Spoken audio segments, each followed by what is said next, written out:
নমস্কার। আবার হাজির হলাম আপনাদের জন্য ভালো লাগা গল্প নিয়ে। আশা করি আপনারা সবাই ভালো আছেন। সবাইকে অনেক অনেক আন্তরিক ভালোবাসা জানিয়ে আজ শোনাব তারাশঙ্কর বন্দ্যোপাধ্যায়ের লেখা কান্না গল্পের শেষ অংশ। গল্প পাঠে আমি পবিত্র। তো চলুন শোনা যাক আজকের গল্প কান্না। অনেকক্ষণ পর উপরের দিকে মুখ তুলে জনি বললে, আচ্ছা, চাঁদের আলো কি পরিপূর্ণভাবে মাঠের উপর পড়েছে? হ্যাঁ, গাছের ফাঁক দিয়ে কি খানিকটাও আমার মুখে পড়ছে না? বিমল বলল, তুমি যাবে জনি? পরিপূর্ণ জ্যোৎস্নায় গিয়ে বসবে? হ্যাঁ, চলো। পরিপূর্ণ জ্যোৎস্নায় বসে আকাশের দিকে মুখ তুলে সে বললে, আচ্ছা, তুমি ভগবান মানো? শয়তান মানো? দেবদূত মানো? বিমল শুধু একটু হাসলে, কিন্তু কোনো কথা বললে না। আবার জনি বললে, ও, মানো না? না, সে কথা থাক জনি, কিন্তু তুমি এইভাবে বাজনা বাজাও কেন? আজ তো তোমাকে আমি অনুসরণ করেছি। সেই মদ খেয়ে রিকশা চড়ে যখন গান গাইতে গাইতে বাড়ি থেকে ফেরো, তখন থেকে আমি ফুটপাতে তোমার বাজনা শুনেই অনুমান করেছিলাম এ গান তুমিই বাজাও। হ্যাঁ, আমি বাজাই। এই ময়দানে এমনি ক্ষণ ছাড়া ও গান আমি কিছুতেই বাজাতে পারি না, আমার আসে না। আমার বাবা।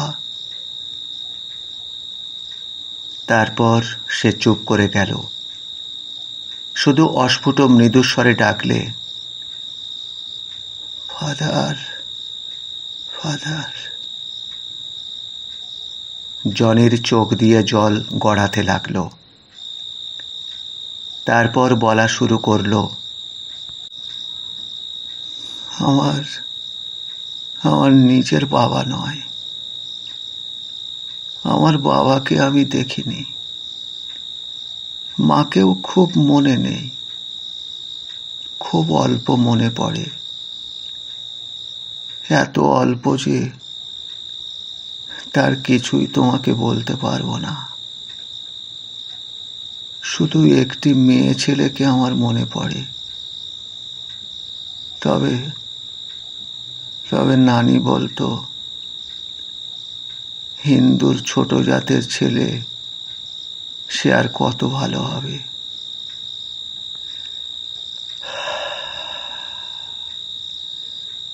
নানি আমাকে মানুষ করেছিল। নানি ছিল লম্বা একজন মেয়ে ছেলে। চুলগুলো তখন আধা পাকা আধ কাঁচা, নাকে বেসর ছিল, কানে মাকড়ি পড়ত, আর দাঁতে মেশি নিত। একটা মাটির ফুরসিতে তামাক খেত আর চিৎকার করত। আমাকে গালি দিত। ঝুড়িতে চুড়ি সাজাতো আর গালি দিত, মরে যা তুই, মরে যা, হারামজাদা, ছোট জাতের বাচ্চা, শয়তানের বেটা শয়তান। নানি চুড়ি ব্যস্ত, সে ছিল চুড়িওয়ালি। নানির হাতে কেমন করে যে পড়েছিলাম সে কথা আমার মনে নেই। তবে নানি বলতো, নসিবে ঝাড়ু মারি, এক হারামজাদা বদমাশের পাল্লায় পড়ে আমার এই ফ্যাসাদ। আমার কন্দার উপর বেফায়দায় এই বোঝা চেপে গেল। বেচবো বলে আনলাম, কেউ কিনলে না, হয়ে রইল আমার কন্ধার বোঝা। নানির এও একটা ব্যবসা ছিল। কে একজন নাকি নানির কাছ থেকে লেড়কি ল্যাড়কা কিনত। নানি আমাকে সেই ভরসায় আমার মায়ের মৃত্যুর পর আমার মায়ের মাসি সেজে আমাকে ঘরে নিয়ে এসেছিল। আমার মাকে নানি চিনত। আমি তখন অন্ধ ছিলাম না। সুন্দর পৃথিবীকে তখন দেখেছি, কিন্তু তখন তো জানতাম না আমি একদিন অন্ধ হয়ে যাব। তাহলে আরো ভালো করে দেখতাম এই সবুজ ঘাস, রঙিন ফুল, নীল আকাশ, সাদা রোদ, সুন্দর মানুষ আমি দেখেছি। আমার বেশ মনে আছে। সেদিন নানি যদি আমাকে বেঁচে দিত, তবে আমি আর অন্ধ হতাম না। নানির ভালোবাসাই আমার কাল হয়েছিল। হ্যাঁ, অভিশপ্ত ভালোবাসা। অবশ্য নানি মুখে যা বলতো বলতো আমাকে ভালোবাসতো, আর ভালোবাসতো বলেই আমাকে সে সেই মানুষ কেনা বেচার ব্যবসাদারের হাতে বিক্রি করেনি। নইলে অন্তত 10টা টাকা কি 15টা টাকা পেত আমায় বেচে। কিন্তু সে আমায় বেচেনি। এমনই দাম বলতো যে লোকে পিছিয়ে যেত। নানি খরিদ্দারকে ভাগিয়ে দিয়ে বলতো, নিকালো, ভাগো, যে পা পিছিয়েছ সে পা আর বাড়িও না। এই এমন একটা তাগতওয়ালা বাচ্চা, যা দেবে তাই খাবে। ঝুটা মোটা চোষা হাড়, বাসি হাত পচা যা দেবে, আর খাটবে গিয়ে তাগতওয়ালা গাধার মতো। দিনে আমার জন্য কমসে কম 1.5 ব্রয়লার ছাড়া কয়লা কুড়িয়ে আনে। ময়লার টিনা খুঁজে হরেক চিজ কুড়িয়ে আনে। আমার ঘরের বিলকুল পাটকাম করে। আর এই বেনিয়া পুকুরের বস্তি থেকে আমার এই চুড়ির ঝুড়িটা মাথায় করে চলে শ্যামবাজার পর্যন্ত, আবার নিয়ে আসে বেনিয়া পুকুর।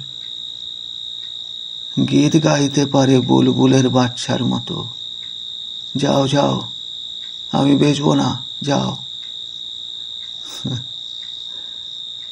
খরিদ্দারকে ভাগিয়ে দিয়ে আমাকে ডেকে শাসাতো।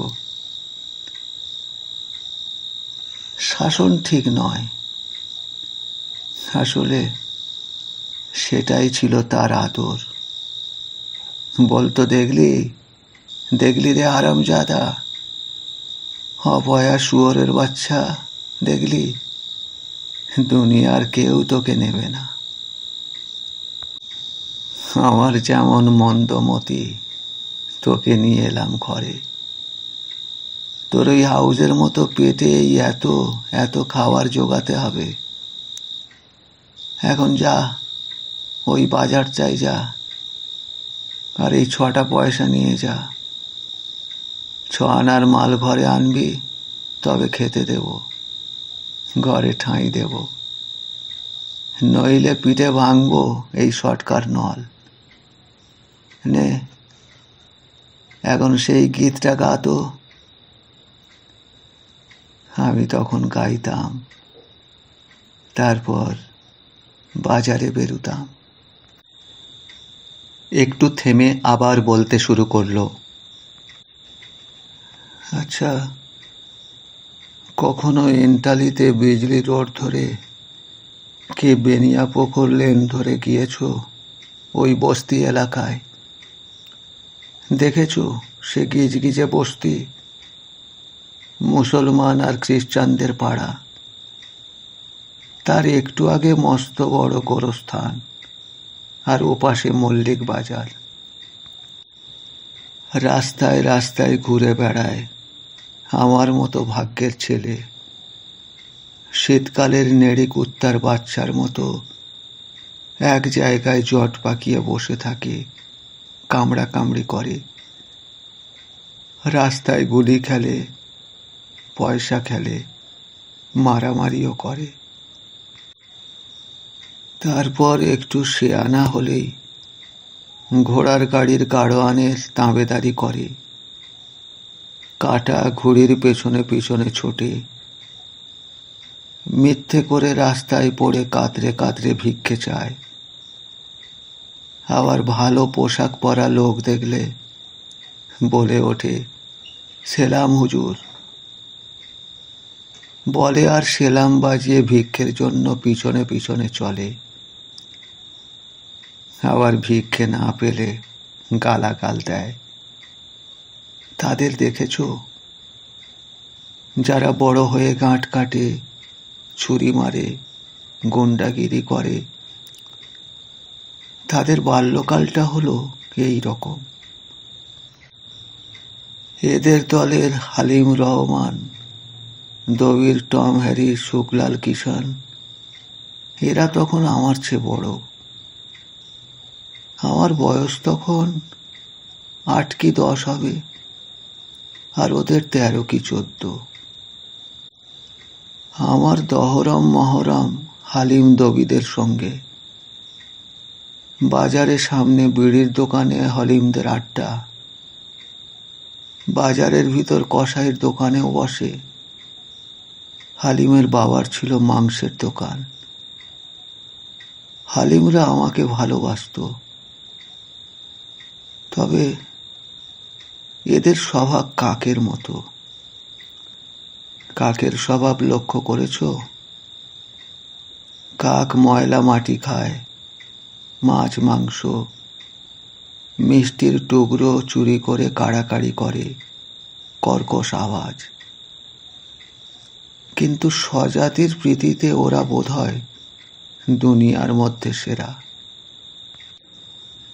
একটা কাক কি কাকের বাচ্চা ধরে দেখো তো, কি মেরে ফেলে দেখো তো? না। যেখানকার যত কাক এসে জুটবে, চিৎকার করবে, তোমাকে আক্রমণ করবে। বিপন্ন আহত কাকটাকে মুক্ত করবার, সাহায্য করবার চেষ্টা করবে। এরাও ঠিক এই রকম। আমার নানিকে ওরা জানত, গালাগাল করত, আমাকে ভালোবাসত। তারাই আমাকে সাহায্য করত। 6 পয়সায় 6 আনার আনাজ, মাংস সংগ্রহ করে দিত। আমাকে সংগ্রহ করা শেখাতো। প্রথম প্রথম আমার ভয় করত, তারপর মনে হতো হে আর কঠিন কি, খুব সোজা কাজ। শুধু মাছ মাংসের দোকানে একটু হুঁশিয়ারি চাই, কারণ ওদের আছে বঁটি, চপার আর ছুরি।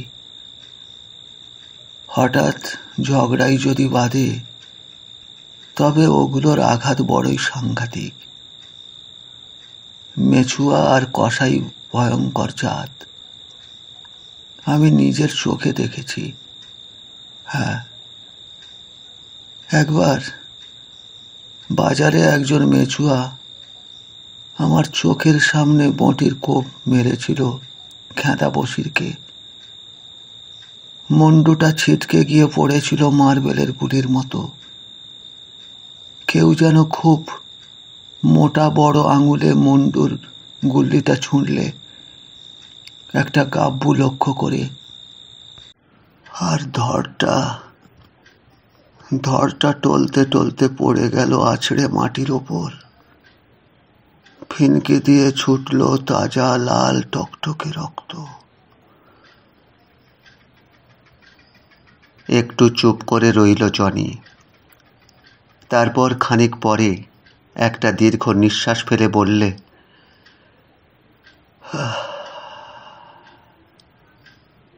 আচ্ছা, আকাশে চাঁদ এখনো উজ্জ্বল হয়ে রয়েছে না? হ্যাঁ, ভোরের আমেজ এখনো আকাশে লাগেনি। ভোর হতে দেরি আছে। বিমল একটু বিস্মিত হল। প্রশ্ন করল, কি করে বুঝলে? তোমার অন্ধত্ব তো ভান হতে পারে না। জনি একটু হেসে বললে, না, গলে গেছে চোখ দুটো, ভান কি হয়? তবে কেন? কাক ডাকছে মধ্যে মধ্যে, শুনতে পাচ্ছ না? হ্যাঁ, তা পাচ্ছি। মধ্যে মধ্যে দু একটা ভুল করে ডেকে উঠছে। এই জন্যই তো এমন জ্যোৎস্নাকে কাক জ্যোৎস্না বলে। ঠিক তাই। তোমরা ওটা শুনেও শোনো না, চোখেই সব দেখছো। আমার তো চোখ নেই। আমি অন্য ইন্দ্রিয়গুলো দিয়ে ওর অভাবটা পূরণ করে দিই। যখন চাঁদ উঠল তখন কাকগুলো ডেকে উঠল। সে ডেকে ওঠা স্বস্তির। অন্ধকার কাটল, বাঁচলাম। তুই চোখে চাঁদ ওঠা দেখলে, কাক ডাকা শুনেও গ্রাহ্য করলে না। আমি কিন্তু ওই ডাক শুনেই তোমাকে জিজ্ঞাসা করেছিলাম, চাঁদের আলো কি আমার মুখে পড়েছে?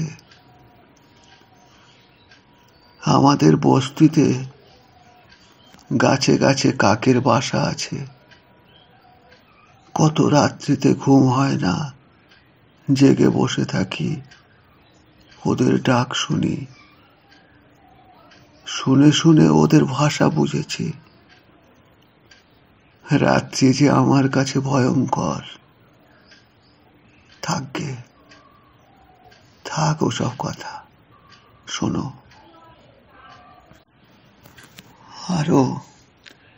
আরো বছর দুয়ের মধ্যে আমি পুরো দস্তুর উড়ন্ত কাক হয়ে উঠলাম।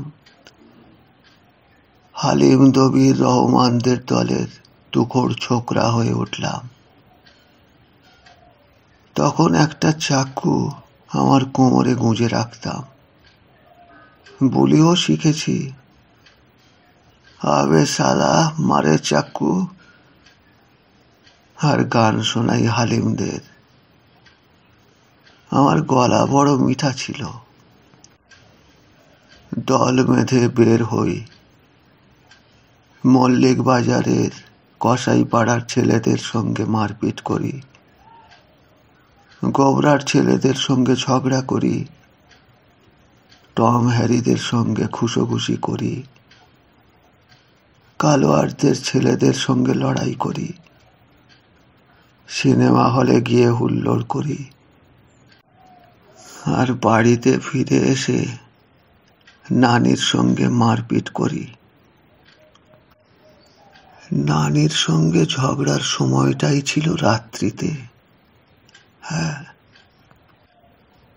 আমার সাড়া পেলেই নানি বেরিয়ে আসতো চিৎকার করতে করতে। আমিও চিৎকার করতাম। আরম্ভ হয়ে যেত ঝগড়া, মারপিট হয়ে শেষ হতো। সে আমাকে পিটত, আমিও তাকে আঁচড়ে কামড়ে দিতাম। কিন্তু যেদিন সে লাঠি ধরত, আমাকে ছেঁচত, আমিও চাক্কু বের করে তাকে তাড়া করতাম। সেদিন বুড়ি শেষ পর্যন্ত ঘরে ঢুকে খিল দিত, আমিও বেরিয়ে আসতাম। কবরখানার পাঁচিল ডিঙিয়ে ভেতরে ঢুকে আড়াল দেখে কোনো বাঁধানো কবরের উপর শুয়ে পড়তাম আর ঠিক করতাম সকালে উঠেই কোথাও চলে যাব। তারপর এক সময় ঘুমিয়ে পড়তাম। ঘুম না আসা পর্যন্ত গুনগুন করে গান গাইতাম। জন্মাবধি গানের গলাটা আমার ভালো ছিল। বলতে পারো আমার জন্মগত গানের উপর একটা দখল। ফিল্মের গান, রেকর্ডের গান শুনবা মাত্র শিখে নিতাম। এই কবরখানায় একদিন ফাদারের সঙ্গে আমার দেখা হলো। জনি সাহেব চঞ্চল হয়ে উঠল। গলিত বিভৎস চোখ দুটি থেকে জলের ধারা গড়িয়ে এলো। বিমল নীরবে বসে রইল। মহানগরীর উপর নিশীথ রাত্রির কালো কুহক তখনও শেষ। রাত্রির চাঁদের আলোয় অপরূপ মোহিনী কুহকে রূপান্তর গ্রহণ করেছিল। গাছপালা ঘরবাড়ির উপর ধীরে ধীরে শুভ্র শোভায় ফুটে উঠছিল জ্যোৎস্না। গভীর স্তব্ধতার মধ্যে এই রূপান্তর দেখে বিমলের মনে হল যেন কঠিন অভিশাপে কৃষ্ণ প্রস্তরীভূতা কোনো মোহিনীর শাপমোচন হচ্ছে। মনে পড়ল গৌরাঙ্গিনী পরমা সুন্দরী অহল্যা একদা শাপগ্রস্তা হয়ে কঠিন কৃষ্ণ প্রস্তর মূর্তিতে পরিণত হয়েছিল।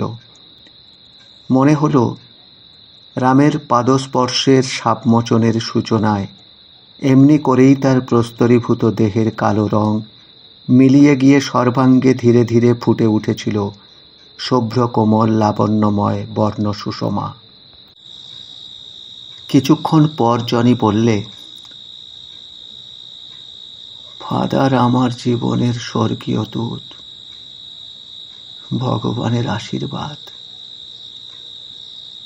যদি অভিশাপ বলো তাতেও আপত্তি করব না।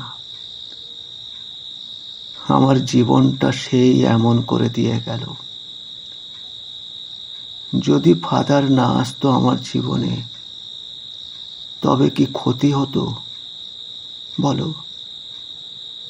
চোর ডাকাত গুন্ডা হয়ে জীবনটা কেটে যেত। ক্ষতি কি? কি ক্ষতি? বলেই সে শিউরে উঠল। বারবার ঘাড় নেড়ে বললে, না না, তুমি আমাকে ক্ষমা করো ফাদার, আমাকে মার্জনা করো। Father, my father, my father. আবার দীর্ঘ নিঃশ্বাস ফেলে বলল, একদিন রাত্রে সেই কবরখানায় শুয়েছিলাম নানির সঙ্গে ঝগড়া করে। সেই দিন এই গান প্রথম শুনেছিলাম ফাদারের কাছে। যে গান এতক্ষণ আমি বাজনায় বাজাতে চেষ্টা করলাম, এই গান।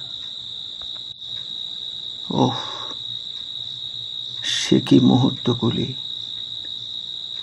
সেদিন আকাশে জ্যোৎস্না ছিল না, গাঢ় অন্ধকার, কৃষ্ণপক্ষের রাত্রি। সম্ভবত অমাবস্যার কাছাকাছি হবে, আগস্ট মাস। আকাশে সেদিন ছিল ঘন ঘটাচ্ছন্ন মেঘ। ওপরের আকাশ যেন পাহাড়ের মতো ভাসছে। খুব ফিনফিনে ধারার বৃষ্টি এলোমেলো বাতাসের ঝটকায় ভেসে ভেসে যাচ্ছে। দূরে পাঁচিলের ওপারে রাস্তার গ্যাসের আলোর সামনে সে বৃষ্টি থেকে মনে হচ্ছিল যেন কুয়াশা উঠছে, ভেসে যাচ্ছে। আমি একটা ঢাকা কবরের গম্বুজের নিচে ঠেস দিয়ে বসে ঠায় তাকিয়েছিলাম রাস্তার গ্যাসের আলোর ছটার দিকে। রাস্তায় তখন মানুষ ছিল না, আর সমস্ত শহর যেন সেদিন কালো হিমেল মেঘের পাহাড়ের আতঙ্কে হতচেতন। হ্যাঁ, ওখানে বসে বুঝতে পারছিলাম কোথাও কোনো সাড়া শব্দ নেই। শুধু বিজলি রোডের উপর ট্রামের পাওয়ার হাউসে হাই ভোল্টেজ ইলেকট্রিক কারেন্টের শব্দ উঠছিল, যেন খোনা কোনো অতিকায় জানোয়ারের গোঙানির মতো। এক টানা সে গোঙানি।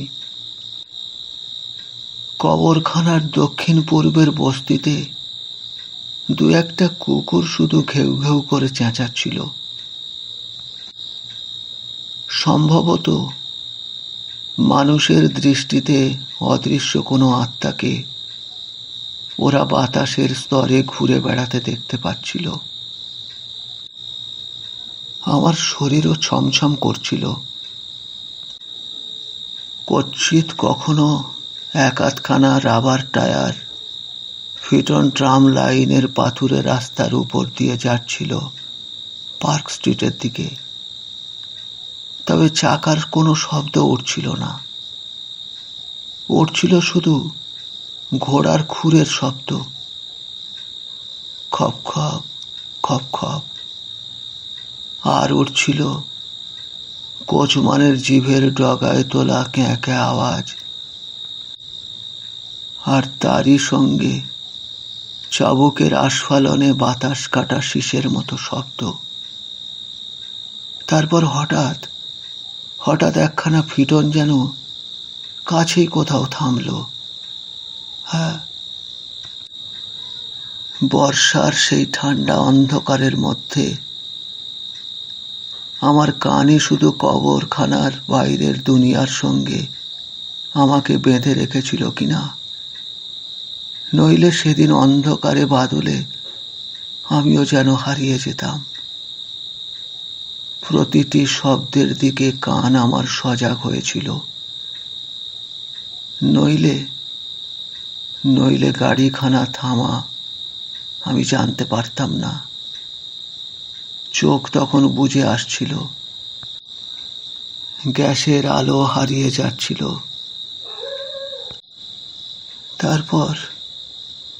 তারপর হঠাৎ এই গান উঠল। এই যন্ত্রটাতেই গান বাজিয়েছিল। হ্যাঁ, ভাবলাম অকস্মাৎ এমন রাত্রিতে সেই দুপোহরে এই গান শুনে আমি পাথর হয়ে গেলাম। বিশ্বাস করো, বুকে জেগে উঠল এক অবর্ণনীয় উদ্বেগ, আতঙ্ক, বেদনা। মনে হলো যেন এই কবরখানার সমস্ত কবরের মুখ খুলে গিয়েছে, আর প্রত্যেক কবর থেকে মৃত মানুষেরা মাথা তুলে উঠে তাকাচ্ছে, তারা কাঁদছে। দুটো মরা চোখ থেকে নেমে আসছে জলের দুটি ধারা।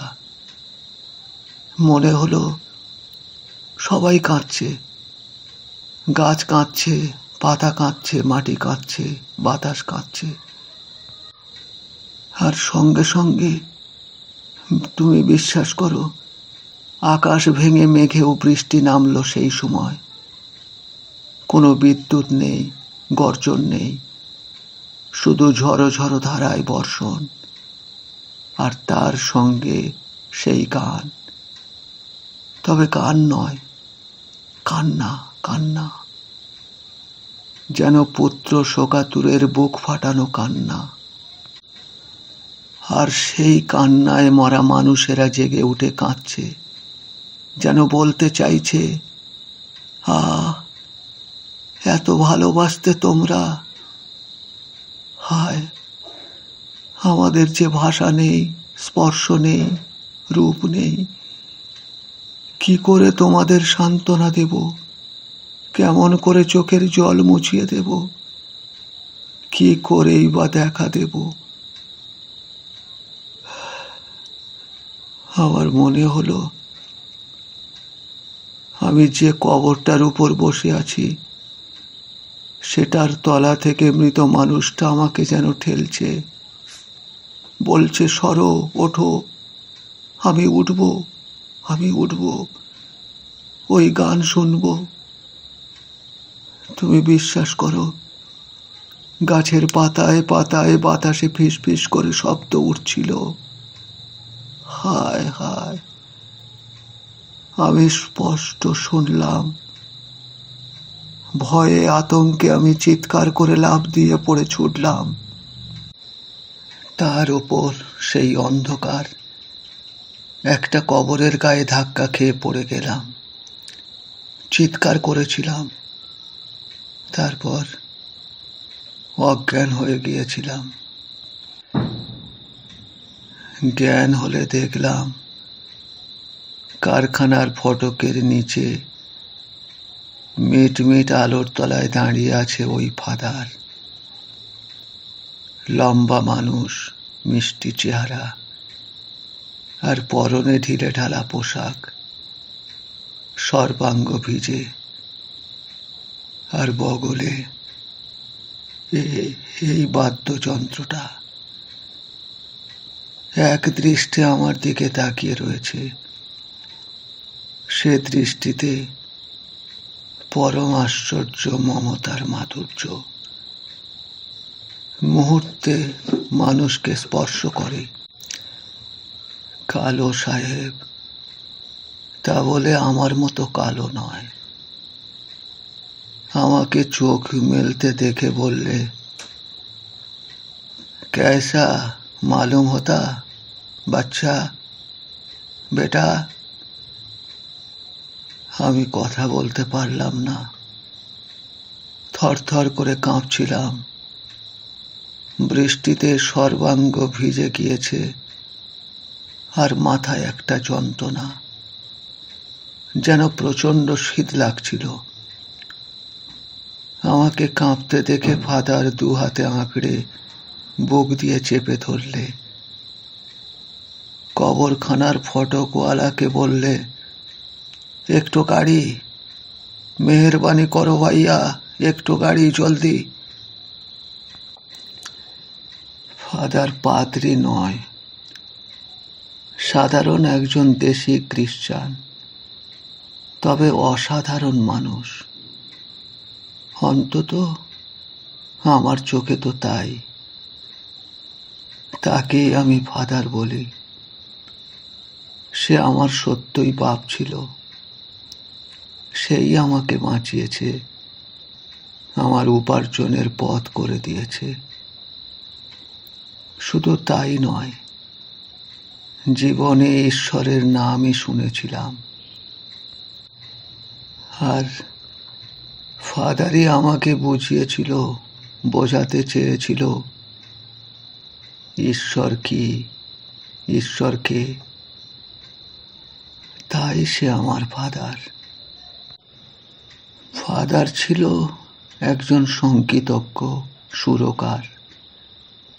বাজনা সে বাজাতো, পিয়ানো, ব্যাঞ্জো, গিটার, সব তাতেই ছিল আশ্চর্য ওস্তাদগিরি। তবে টাকা তার প্রচুর ছিল না, কিন্তু অভাবও ছিল না। অদ্ভুত মানুষ, বাড়িতে একা, শুধু কতকগুলো পাখি, কুকুর, একটা বিড়াল, দুটো বাঁদর নিয়ে তার সংসার। আর ছিল দুটো ছাগল। দুধ অনেক দিত, আর আমি তারই মধ্যে গিয়ে পড়লাম, রুগ্ন, অসুস্থ। সেদিন রাত্রি আমার জ্বর এলো, একেবারে মৃত্যু রোগের মতো কঠিন জ্বর। একাদিক্রমে 40 দিন। জ্বরের ঘোরের মধ্যেও কানে আসতো গিটার কি ব্যাঞ্জোর টুংটাং শব্দ। আর আমার ফাদার আমার শিয়রে বসে বাজনা হাতে নিয়ে বসে থাকতো। মৃদু ধ্বনি তুলে বাজনা বাজাতো আপন মনে, আর আমাকে লক্ষ্য করত। দারুণ যন্ত্রণায় চিৎকার করতাম, নানি নানি করে। ফাদার তখন যন্ত্র রেখে কাছে এসে মাথায় হাত বুলোতো, হাওয়া করত। পিপাসায় কাতর হয়ে চাইতাম পানি। ফাদার এসে মুখে জল দিত, তারপর আবার গিয়ে চেয়ারে বসে যন্ত্রটি তুলে নিত। মৃদু যন্ত্রধ্বনি উঠত, টুং টুং টুং টুং। সন্ধ্যের দিকে ফাদার থাকতো না, তখন আসতো একজন নার্স। আমার আরামের জন্য ফাদার বাকি কিছু রাখেনি। এ আরাম, এ সেবা আমার জীবনে নতুন। সেই বস্তিতে নানির সেই একখানা খুপড়ির ভিতরে জঞ্জালের মতো রাশিকৃত জিনিসের মধ্যে ময়লা দুর্গন্ধওয়ালা বিছানায় যার কাল কেটেছে, এ আরাম তো তার কাছে স্বর্গের আরাম। কিন্তু তবুও আমার অস্বস্তির সীমা ছিল না। শুধু ঘুমের মধ্যে আরাম উপভোগ করতাম, আর জেগে উঠলেই অস্বস্তিতে অশান্ত হয়ে উঠতাম। কেবল বুকের মধ্যে মনে হতো আমার আত্মার যেন শ্বাসরুদ্ধ হয়ে আসছে, কি যেন এক বন্ধনে সে বাঁধা পড়ছে। ওই ফাদারের দৃষ্টি, এই আরামপ্রদ পরিচ্ছন্ন ঘরদোর, বিছানা, সেবা, সব যেন বলতো এর জন্য কঠিন মূল্য আমাকে দিতে হবে। আমার দম বন্ধ হয়ে আসতো। কেবল মনে হতো আমি যেন হারিয়ে যাচ্ছি, ডুবে যাচ্ছি। আমার বুকের মধ্যে কে যেন বলতো, সরো, ওঠো, ওই গান আমি যে শুনবো। হ্যাঁ, সেই যে কবরখানায়, কবরের তলায় মানুষটার যে কথা ফিসফিসিয়ে ভেসে উঠেছিল সেদিন অন্ধকার রাত্রির বর্ষার বাতাসে, গাছের পাতার খসখসানিতে, সেই কথা ঘরের বাতাসে বেজে উঠত। তুমি বিশ্বাস করো,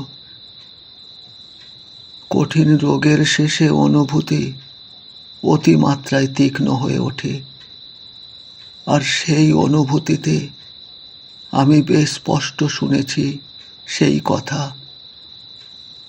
যেন আমারই বুকের ভিতর থেকে কেউ বলতো। আমি সহ্য করতে পারতাম না। বালিশে মুখ গুঁজে ফুঁপিয়ে ফুঁপিয়ে কাঁদতাম। চিৎকার করে কাঁদতে গলা থেকে আওয়াজ বের হতো না। আমি মনে মনে ডাকতাম নানিকে, নানি নানি, আমায় নিয়ে যা, নিয়ে যা এখান থেকে, নইলে আমি বাঁচব না, বাঁচব না।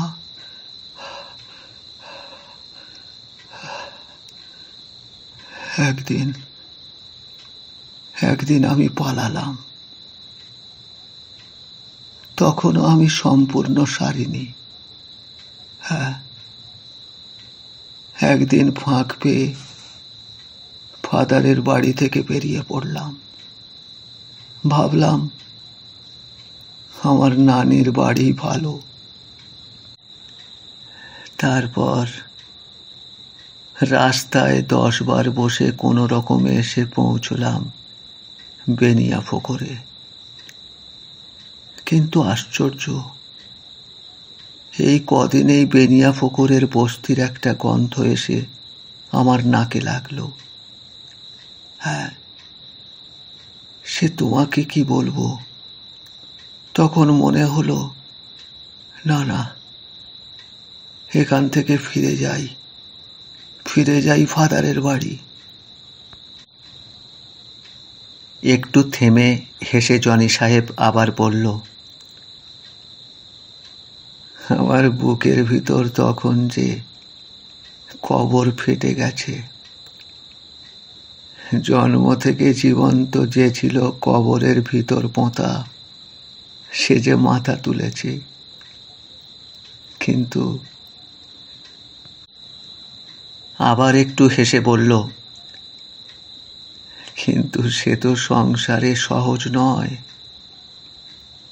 আমি যে তাকে ফের কবর দিতে চেয়েছিলাম বলেই পালিয়ে এসেছিলাম বেনিয়া পুকুরের বস্তিতে।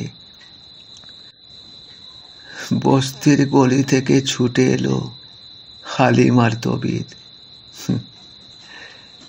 তারাই বা তাকে উঠতে দেবে কেন? হ্যাঁ, এমন সময় শুনতে পেলাম, এই বাচ্চি। তখন আমার নাম ছিল বাচ্চি। রহমান বললে, এ কি চেহারা হয়েছে রে তোর? হ্যাঁ, এতদিন কোথায় ছিলি? হালিম কিন্তু হাত ধরে টানলে, চাপা গলায় বললে, আরে আয়, চলে আয়, আর কেউ দেখবার আগেই চলে আয়, জলদি। আমি জিজ্ঞাসা করলাম, কেন? আরে শুনবি, পরে শুনবি, এখন আয়। তারপর টেনে ঢোকালে একটা গলিতে, এঁদো গলি, ভয়ানক গলিপথ। সেই সংকীর্ণ গলির মধ্যে একটা নির্জন পোড়ো ঘর, অন্ধকার। সেখানে নিয়ে গিয়ে বললে, পুলিশ তোকে খুঁজছে। পুলিশ খুঁজছে? কেন? তোর নানিকে তুই খুন করেছিস। হ্যাঁ। আমার নানিকে খুন? আমি? হ্যাঁ হ্যাঁ, তবে তো নানিকে খুন করেই তুই পালিয়েছিলি।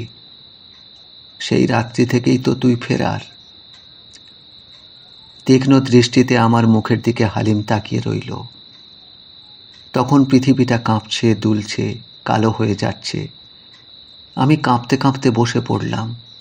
ওই এঁদো ঘরটার মধ্যে সারা দুনিয়াটা যেন কুঁকড়ে মুখ থুবড়ে আছড়ে পড়ল। এবার চুপি চুপি হালিম বললে, শোন, তুই আজই চলে যা, পাটনা কি ইলাহাবাদ। দিল চায় তো দিল্লি চলে যা, খরচ মজুদ আছে, পুরা 100 রুপিয়া, নেপালা। দবির বললে, নসিবের মেহেরবানি রে বাচ্চি। বস্তি ঢুকবার মুখে পেহেলি আমাদের চোখে তুই পড়েছিলি। দুসরা কারো নজরে পড়লে কি হতো বলতো? একদম ফাঁসি। আমি বসে রইলাম। আমার মাথার ওপর যেন প্রচণ্ড একটা লোহার ডান্ডার ঘা পড়ছে। আমি কথাই বলতে পারলাম না। হাত পা নাড়াবার শক্তি আমার হারিয়ে গেল। চোখ আমার বন্ধ হয়ে এলো। বসেই আমি টলতে লাগলাম। মনে মনে ভাবলাম, নানি নাই, আমি নানিকে খুন করেছি। সেই মোটা থলথলে দেহ নানিকে যেন আমি চোখে দেখতে পেলাম। রক্তে মেঝে ভেসে গিয়েছে, নানি তারই মধ্যে পড়ে আছে রক্ত মেখে। শুনতে পেলাম, ছুরি খাবার সময় নানি মেরেছে ওই হালিম দবির। তাতে আমার সন্দেহ নেই। তখন নানি আমাকে ডেকেছিল বাচ্চি বাচ্চি বলে। আমি মুখ থুবড়ে পড়ে যেতাম। হালিম দবিরই আমাকে ধরলে। আমি এক লহমায় বুঝে নিলাম যে ওই নানিকে এই হালিম দবির মেরেছে। হালিম দবির অনেক দিন আমাকে বলেছে, বাচ্চি, তোর নানির তো অনেক টাকা রে। হ্যাঁ, মেট্রির তলায় কাড়া আছে, আমরা জানি। একদিন ওকে সাবাড় করে দিয়ে চল, টাকা নিয়ে আমরা ফুর্তি করে আসি। চলে যাব লাহোর কি লখনৌ কি বোম্বাই, কে আর পাত্তা পাবে। কিন্তু সে কথা বলতে আমার সাহস হলো না। কারণ হালিম কসাইয়ের ছেলে। বাপের দোকানে বসে চপার দিয়ে সে মাংস কাটে, বড় বড় খাসি। গরুর টাঙানো লাশের ভেতর ছুরি চালিয়ে একটানে ছাড়িয়ে নিয়ে আসে এক একটা অঙ্গ। চোখে তার খুন ঝিলিক মারে। হালিম হেসে বললে, এই দেখ, এই ঘরের অন্দরে চুপ করে শুয়ে থাক, বুঝলি? সন্ধ্যের সময় তোকে চড়িয়ে দেব দিল্লির গাড়িতে। আমাদের কথা মাফিক চললে তোর কোনো ডর নাই। বলেই তারা চলে গেল। দরজা বন্ধ করে শেকল লাগিয়ে দিলে। আমি সেই অন্ধকার ঘরের মধ্যে পড়ে রইলাম। ফুঁপিয়ে ফুঁপিয়ে কাঁদলাম, ডাকলাম নানিকে, ডাকলাম ফাদারকে। এক সময় অসহ্য মনে হলো। ভাবলাম আমাকে পালাতে হবে, পালাতেই হবে, নইলে আমাকে ফাঁসি কাটে ঝুলিয়ে দেবে, আর নয়তো আমাকে ওরাই খুন করবে, নইলে আমাকে দিয়ে যা খুশি করাবে। বস্তির ঘর, বাঁশের বেড়ার উপর মাটি লেপন দেওয়া দেওয়াল। সে ভাঙতে বেশি দেরি লাগে না, কিন্তু আমার দুর্বল শরীরে সময় খানিকটা লাগলো। শেষে বেরিয়ে পড়লাম। গলিতে গলিতে ছুটলাম। এসে যখন বড় রাস্তায় পড়লাম তখন বিকেলবেলা। একটা বড় বাড়ির গাড়ি বারান্দায় সর্বাঙ্গ ঢাকা দিয়ে শুয়ে পড়লাম। মনে হচ্ছিল আমার আবার জ্বর আসছে। আমি ঘুমিয়ে পড়েছিলাম। হঠাৎ ঘুম ভাঙল বাজনায়। আমার পায়ের নখ থেকে রক্ত সনসন করে উপরের দিকে তখন উঠছিল ওই বাজনার শব্দে, আর তাতেই আমার ঘুম ভেঙে গেল। মনে হলো এ যেন সেই বাজনা, ফাদারের বাজনা। কিন্তু না, কাছেই গির্জাতে বাজছিল, আর তার সঙ্গে সুর মিলিয়ে একটি মেয়ে গান গাইছিল। কেমন টানা টানা আর কত সরু সুরেলা কণ্ঠ। যখন উঁচু গ্রামে কাঁপিয়ে সুর টানে, তখন মনে হয় ওই গানের একটি অংশ তীরের মতো ঊর্ধ্বমুখী হয়ে ছুটছে আকাশ ভেদ করে। খাদের অংশটা ঘুরে বেড়ায় মাটির বুক ঘেঁষে। সেদিন আমার ঘুমের মধ্যে মনে হলো এ বাজনা বাজাচ্ছে ফাদার, সেই বাজনা। আর আমার নানি কবর থেকে জেগে উঠে বুক ফাটা কান্না কেঁদে আমাকে ডাকছে, আমাকে ডাকছে। ফাদারকে আর নানিকে আমার মনে পড়েছিল। ফাদারের বাড়িতে বাজনা শুনে যেমন শ্বাসরোধী কষ্ট হতো, বুকের ভেতর কবর ফাটিয়ে যেমন কেউ উঠতে চাইছে, কেমন যন্ত্রণা হতো, আমার তাই হলো। আমি যেন পাগল হয়ে গেলাম। উঠে পাগলের মতোই হাঁটতে শুরু করলাম। থানায় গেলাম, বললাম আমিই বাচ্চি শেখ, আমি কিন্তু নানিকে খুন করিনি, খুন করেছে ওই হালিম দবির। বিবরণ সবই বললাম, কিন্তু তারা আমাকে গ্রেফতার করলে, হালিম দবিরকেও করলে। খবর পেয়ে ফাদার ছুটে এলো। ফাদারই আমার বিপদ কাটিয়ে দিলে। ফাদারের বাড়িতে আমি জ্বরে বেহুশ হয়ে পড়েছিলাম, সেই সাক্ষী দিলে ফাদার। ফাদার ছিল বিচিত্র মানুষ, গান পাগল। সে সুর আবিষ্কার করত। প্রথম যৌবনে মারা গিয়েছিল তার স্ত্রী আর শিশুপুত্র। তারপর থেকে দিন রাত্রি সাধনায় ওই সুর সে আবিষ্কার করেছিল। বুক ফাটানো কান্নার সুর। সে সুরের ঝংকার বাতাসের স্তরে মিশলে বাতাস কাঁদে, আকাশে ছড়ালে আকাশ কাঁদে, পৃথিবীর মাটিকে স্পর্শ করলে মাটিও কাঁদে, মাটি ফাটে। ফাদার তাই গাঢ় অন্ধকার রাত্রে যেত ওই কবরখানায় গান বাজাতে। এই সুরে সে কবরের তলায় সমাহিত আত্মাদের জাগিয়ে তুলবে। তার ধারণা কবর ফাটবে আর তার ভেতর থেকে তার স্ত্রী আর ছেলে জেগে উঠে দেখা দেবে, কথা বলবে। তাই কৃষ্ণপক্ষের রাত্রে দুর্যোগ নামলে আসতো সেই বাজনা বাজাবার রাত্রি। এমনি রাত্রি তারা মারা গিয়েছিল। তাছাড়া সমস্ত পৃথিবী মূর্ছাহত না হলেই বা তারা জীবনের রাজ্যে প্রবেশাধিকার পাবে কি করে? কবর থেকে আত্মা জাগে, সে তো আমি তোমায় বলেছি। অবিশ্বাস করো না, আমি প্রত্যক্ষ করেছি। ওই গানে তারা জাগে। হয়তো কথা বলতে পারে না, মরা চোখে কাঁদে আর কাতর দৃষ্টিতে চেয়ে থাকে। শুধু তাই নয়, মানুষের বুকের মধ্যেও জাগে। যে আত্মা জাগ্রত সে ঈশ্বরমুখী হয়, আর যে আত্মা ঘুমন্ত তার ঘুম ভাঙে। যার আত্মা শয়তানের হাতের চাপানো পাথরের তলায় সমাহিত, তার আত্মা প্রাণপণে ওই পাথরটিকে ফাটিয়ে ওপরে উঠতে চায় আর বলে, সরো সরো, ওঠো, আমি উঠব, আমি ওই গান শুনব। আমার বুকে আমার আত্মা শয়তানের পাথরে চাপা পড়েছিল সেই শৈশবে, হয়তোবা জন্মাবধি। ওই গানে পাথর ফাটল আর সে জাগতে চাইল, উঠতে চাইল।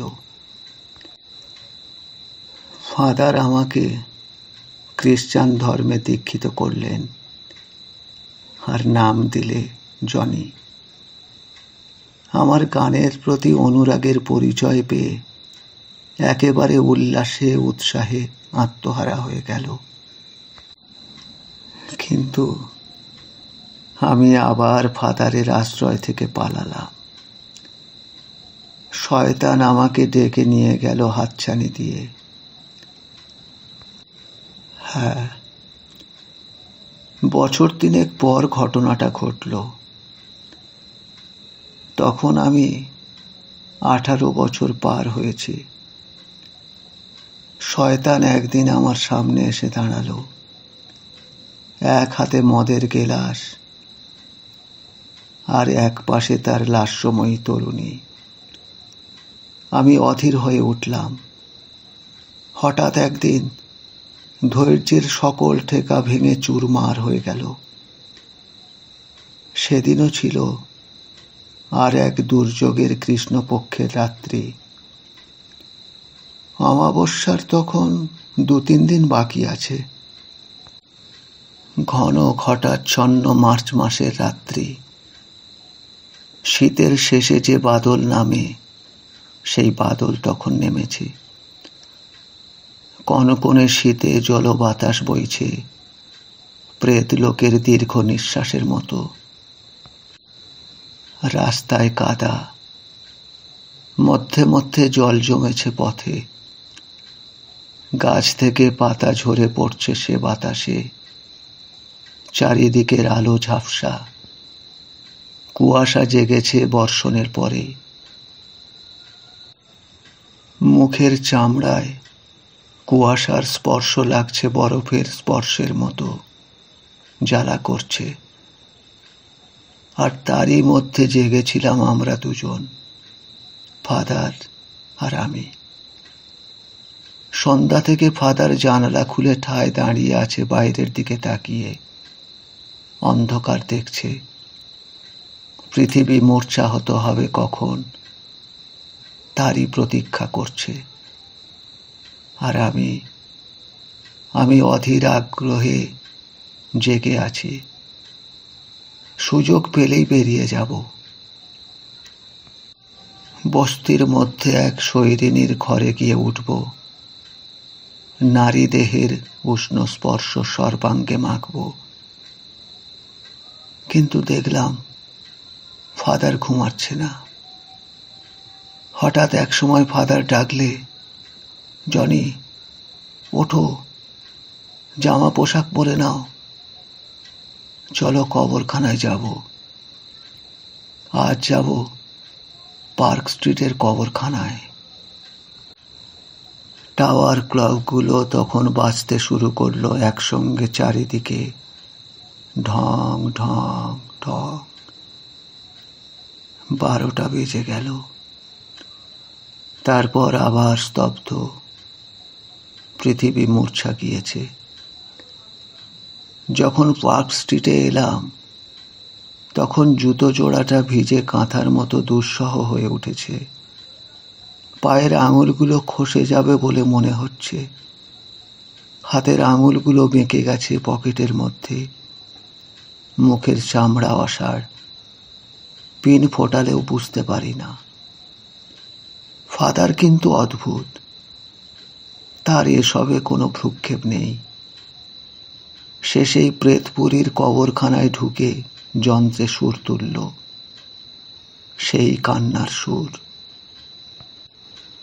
প্রথম দিনের মতোই সেদিনও আমার মনে হলো যেন কবরের মুখ খুলছে, আর কবর থেকে মানুষের আত্মারা মাথা তুলছে, নিষ্প্রভ চোখ চেয়ে রয়েছে।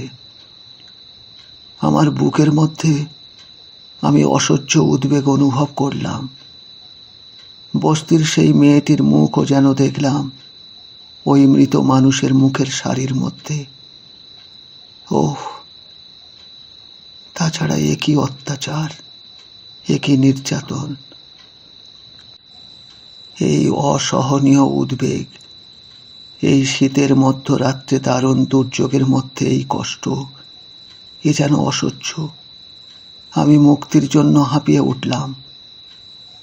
আমি তার বাড়িতে যাব, মদ্যপান করব, উষ্ণ দেহ স্পর্শে অনন্ত সুখ অনুভব করব। কিন্তু পথ কই? পথ? হঠাৎ ফাদার বললে, শোনো জনি, আমার কবরে এসে তুমি এই বাজনা বাজাবে, আমি নিশ্চয়ই সাড়া দেব। দেখো তুমি, আমার আত্মা জাগবে। আমি পথ পেলাম। রূঢ়ভাবে মুহূর্তে বলে উঠলাম, না না। ফাদার চমকে উঠে আমার দিকে তাকিয়ে বললে, কি হলো জনি? কি না, কি বলছো তুমি? আমি চিৎকার করে উঠলাম, আমি পারবো না, আমি যাব না তোমার সঙ্গে, না না না। সঙ্গে সঙ্গে আমি উল্টো মুখে হাঁটতে লাগলাম, দ্রুত পদে।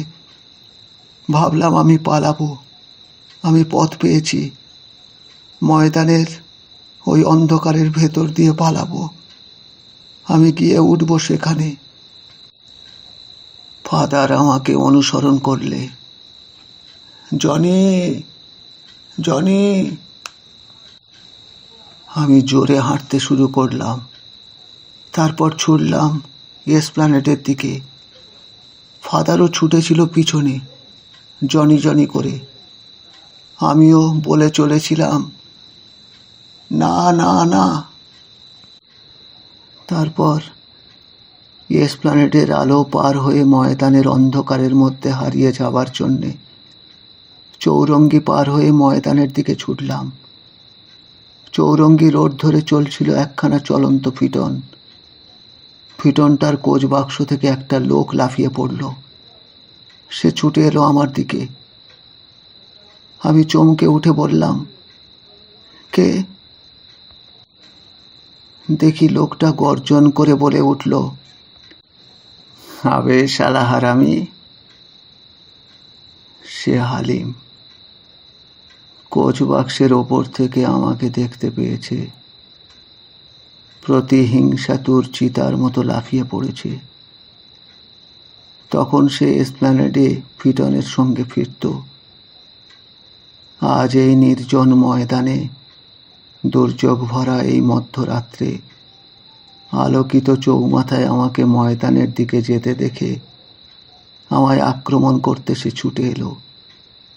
তাকে দেখেই মনে পড়ে গেল তার সেই স্থির চোখের খুন চাপা দৃষ্টি। আমি আর্ত চিৎকার করে ছুটলাম, আর পিছন থেকে ফাদারের কণ্ঠস্বর ভেসে এলো, জনি, মাই সন, জনি। আমি মহাভয়ে আচ্ছন্ন হয়ে সেদিন এমনি চিৎকার করেছিলাম। ভগবান বিরূপ, পৃথিবী বধির। শুধু আমার ভাগ্যে আমার স্নেহপরায়ণ ফাদার পেছন থেকে সাড়া দিলে, জনি, মাই সন, দাঁড়াও, তোমার ভয় নেই। সমুদ্র তটের সন্ন্যাসীর মতো সাড়া দিলেন। কিন্তু আমি দাঁড়াতে সাহস পাবো কোথা থেকে? এ পাপী হিংসায় অধীর হয়ে বাঘের মতো, নেকড়ের মতো আক্রমণ করতে পারে। আমি দাঁড়াতে পারলাম না। ভয় পেয়ে পালালাম, ছুটলাম। অন্ধকার গাছের তলা দিয়ে ছুটেছিলাম। অন্ধকারে আমি হারিয়ে যাই, আমি মিলিয়ে যাই। খেয়াল ছিল না অন্ধকারের মধ্যেই থাকে বিপদ। অন্ধকারের মধ্যেই লুকিয়ে থাকে অজানা, অচেনা, অদেখা প্রতারণা। তাই হঠাৎ অন্ধকারের মধ্যে একটা খালের মধ্যে আমি পড়ে গেলাম উপুড় হয়ে। আর সঙ্গে সঙ্গেই ঠিক পিছনেই উঠল একটা চিৎকার, হিংস্র উল্লাসের ধ্বনি। আহ! হালিম আমার ওপর লাফিয়ে পড়ল। আমিও আতঙ্কে চিৎকার করে উঠলাম। ঠিক সেই মুহূর্তেই এসে পড়ল আমার ফাদার। পেছন থেকে হালিমের গরম জামাটার কলার চেপে ধরে হাঁকলে, খবরদার। হালিম ঘুরল। হালিম তখন সদ্য জোয়ান, চিতাবাঘের মতোই ক্ষিপ্র এবং তেমনি হিংস্র। সে ঘুরে দাঁড়িয়ে চকিতের মধ্যে তার ছুরিখানা উঁচিয়ে তুলে পলকের মধ্যে বসিয়ে দিলে ফাদারের বুকে।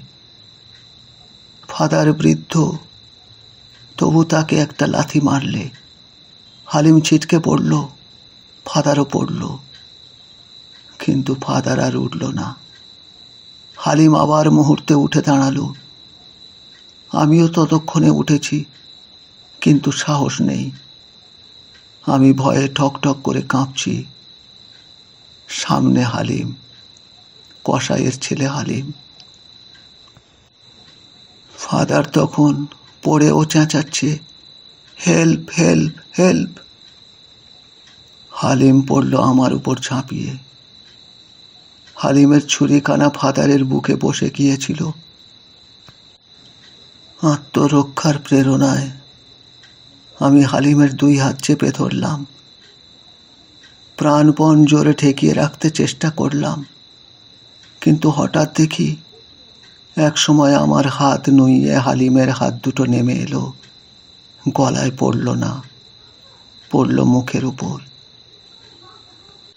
তারপর আঙুলের ডগায় মেহেদি রাঙানো লালচে নখ, তারও প্রান্তে ময়লায় নীলচে বিষাক্ত খুরের মতো নখের ধার।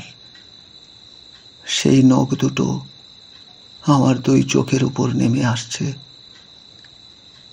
নিঃশব্দ হাসিতে দাঁত বের করে হালিম আমার চোখে তার আঙুল বসিয়ে দিলে। তারপর সব অন্ধকার হয়ে গেল। তারপর জনি চুপ করলে, বিমল আকাশের দিকে চেয়ে রইল। শেষ রাত্রির এসপ্ল্যানেড। কৃষ্ণা দ্বাদশী অথবা ত্রয়োদশীর বাঁকা চাঁদ পার্ক স্ট্রিটের উপর দিয়ে চৌরঙ্গি পার হয়ে আকাশের বুকে দাঁড়িয়েছে, পাণ্ডুর হয়ে গিয়েছে। স্বর্ণবর্ণ একটি শিশু দেহে যেন মৃত্যু সঞ্চারিত হচ্ছে।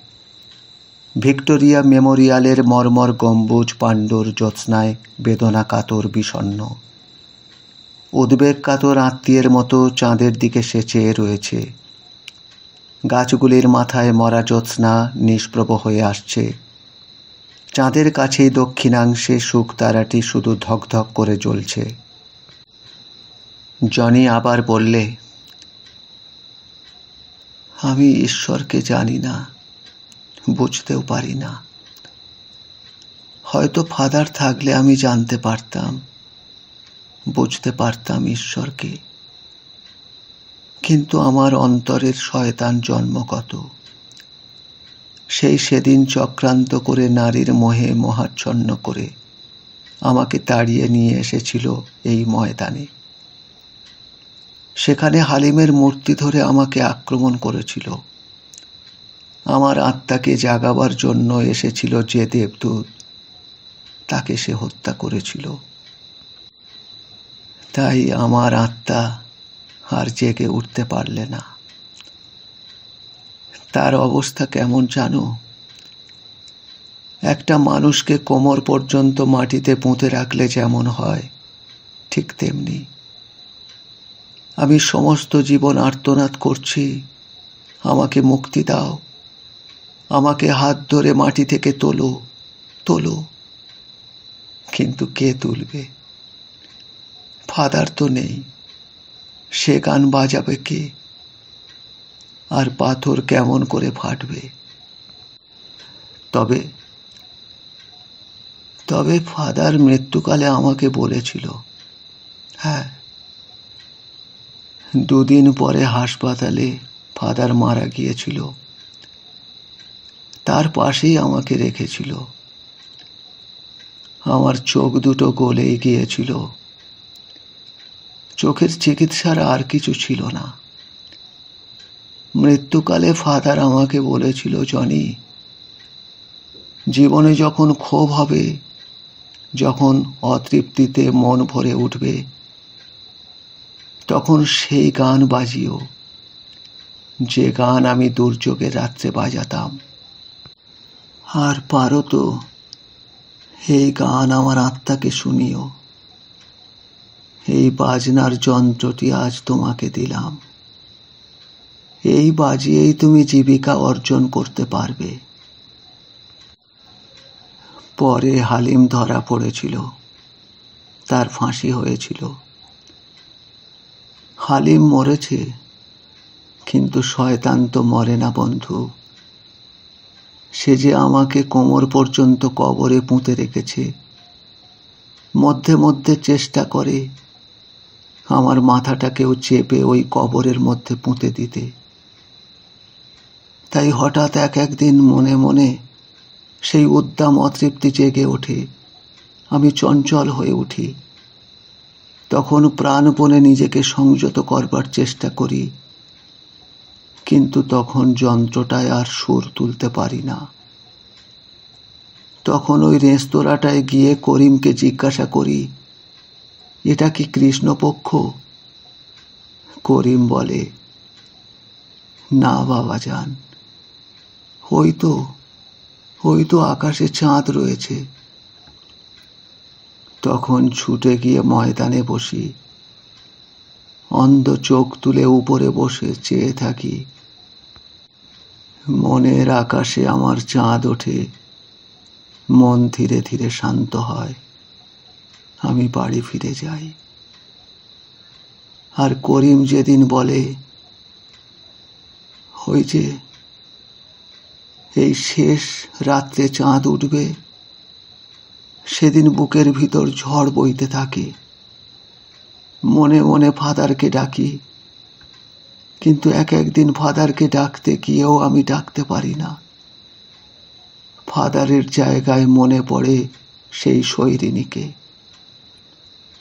তখন মনে মনে ফাদারের কাছ থেকে আমি ছুটে পালাই আর ভাবি, যাবই আজ সেই বস্তিতে, নিশ্চয়ই যাব। মদ খেয়ে গান গাইতে গাইতে বাড়ি ফিরি। সেদিন রিকশায় চাপি, বাড়ি যাই। পোশাক পাল্টে আরো টাকা নিয়ে যাব সেখানে ভাবি। সারা পথ কুৎসিত চিন্তায়, বিভৎস কল্পনায় আমি অধীর হয়ে উঠি, চিৎকার করে গান করি, কিন্তু ঘরে ঢুকেই ভয় পাই। কেন জানো? ওই যে আমার কোমর পর্যন্ত মুক্ত আত্মা আবার মাটির তলায় ঢাকা পড়বার আতঙ্কে চিৎকার করে ওঠে। মনে হয় হালিম আমাকে তাড়া করছে। আমি ছুটে বেরিয়ে আসি, শুধু ছুটতে থাকি। যতক্ষণ পর্যন্ত কোনো খালে না পড়ি ততক্ষণ ছুটি। খালে পড়লেই অভয় পাই। তখন মনে হয় মাটির তলা থেকে যেন ফাদার আমাকে ডাকছে, জনি, মাই সন জনি। আমিও তখন আর্তভাবে অস্ফুট স্বরে আমি বলি, আমাকে বাঁচাও ফাদার, বাঁচাও। ফাদার বলে, সেই গান বাজাও জনি, সেই গান। আমি তাহলে মাটি ঠেলে উঠতে পারবো, তোমার আত্মা মুক্তি পাবে, সেই গান। তখন আমি বাজাই, সেই গান আমার যন্ত্রে বাজে। মাটি কাঁদতে কাঁদতে ফেটে যায়, বাতাস দীর্ঘ নিঃশ্বাস ফেলে, গাছের পাতা কাঁদে, আকাশও বোধ হয় কাঁদে। আমার চোখ দিয়ে জল পড়ে, আমি কাঁদি, চাঁদ ওঠে। অথবা সকাল হয়ে আসে, পাখিরা ডাকে, আমার আত্মা নিষ্ঠুর পীড়ার মুখ থেকে মুক্তি লাভ করে। তখন নেশা ছুটে যায়, হাতে স্পর্শ অনুভব করি ফাদারের।